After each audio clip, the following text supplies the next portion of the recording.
eyes ready to burn any who didn't keep up the tempo. They sense the tension of the day, Egwene thought, and can't help but be made anxious by it.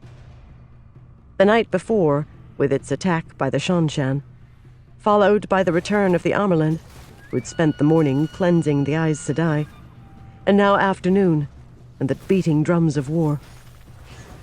She doubted that Bryn's own camp was in such a state. He'd have his men ready for attack. He probably could have assaulted the White Tower at a moment's notice on any given day of the siege. His soldiers would decide this war. Egwene would not have her Aes Sedai riding into battle, wriggling around their oaths not to use the power to kill.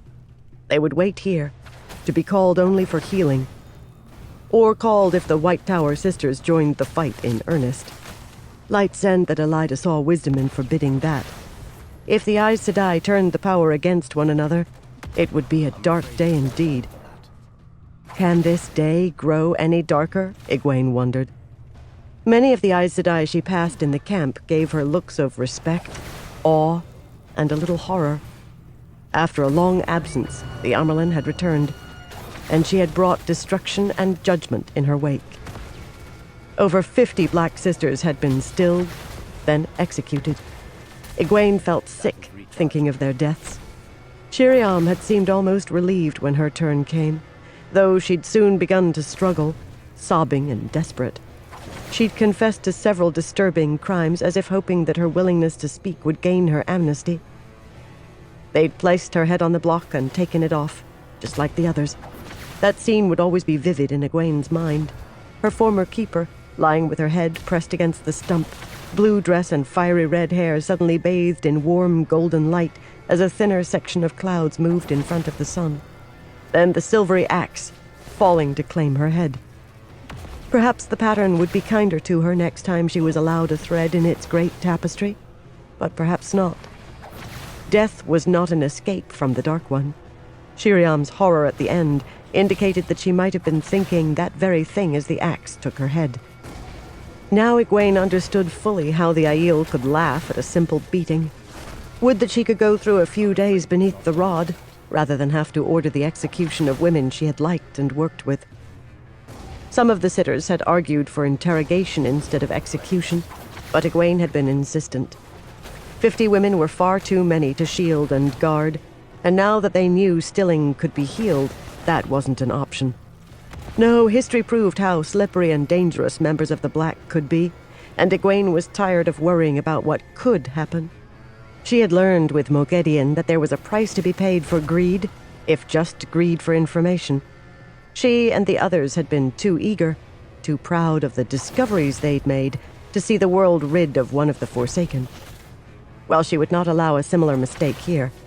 The law was known, the Hall had made its judgment, and it had not been done in secret. Verin had died to stop these women, and Egwene would see that her sacrifice meant something. You did well, Verin. So very well. Every Aes Sedai in the camp had been made to swear the 3 oaths over again, and only 3 members of the Black had been discovered beyond the ones Verin had located. Her research had been thorough. The Black's warders were under guard. They would have to be sorted through at a later date, when attention could be given to separating those who were really Black from those who were just enraged by the loss of their Aes Sedai. Most of them would seek death, even the innocent ones. Perhaps the innocent could be convinced to remain alive long enough to throw themselves into the last battle. Nearly 20 of the Black Sisters on Verin's list had still escaped. Despite all of Egwene's precautions, she wasn't certain how they had known. Bryn's guards had caught some weaker ones trying to flee, and soldiers had fallen to delay them, but many had still escaped. No use crying over that. 50 Black were dead. That was a victory. A frightening one, but a victory nonetheless. And so she walked through the camp, in riding boots and a dress of red, brown hair free to stream in the wind, and tied with crimson ribbons to mark the streams of blood she had shed not an hour before. She did not blame the sisters around her for their sly glances, their masked concern, their fear, and their respect. If there had been any doubt that Egwene was Amyrlin, it had been dispelled. They accepted her, they feared her, and she would never quite fit in with them again. She was separate, and always would be. A determined figure in blue made her way through the tents and approached Egwene. The dignified woman curtsied appropriately, though since they were walking so quickly, Egwene didn't stop to let her kiss the great serpent ring. "Mother," Lelaine said, "Bryn sent word that all is at ready for the assault. He says that the western bridges would be the ideal point of attack, though he suggests that gateways be employed to send a flanking force of his men behind the White Tower lines.